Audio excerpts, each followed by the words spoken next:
Once upon a time, nestled by a sparkling stream, lived a loving mama duck with her 5 little ducklings, Daisy, Blue, Sunny, Poppy, and Max. One bright morning, Mama Duck said, "Quack, quack, follow me. It's time for a grand adventure." 5 little ducks waddled out from their cozy pond, ready to explore the big, beautiful countryside. First went Daisy, who found a tiny lost ladybug and gently guided it back to a big green leaf. One happy duckling. Then came Blue, who discovered a giant, splashy puddle. He jumped right in, sending cheerful ripples everywhere. 2 happy ducklings. Sunny, with his bright yellow feathers, spotted a field of tall sunflowers and played a fun game of peek-a-boo among the stems. 3 happy ducklings.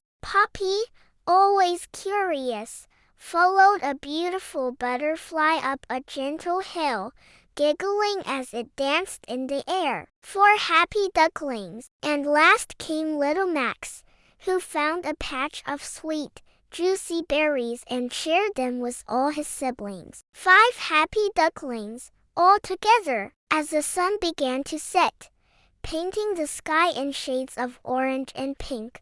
Mama Duck called out with a soft quack, quack, quack. The 5 little ducklings heard their mama's call and waddled back, one by one. 5, 4, 3, 2, 1. All her little ducks were home. They snuggled close under her warm wings, tired but so happy. Their countryside adventure was over, but they were safe and sound, wrapped in the love of their family. Remember, the best adventures are the ones we share with those we love. Sweet dreams, little explorers. Thanks for watching.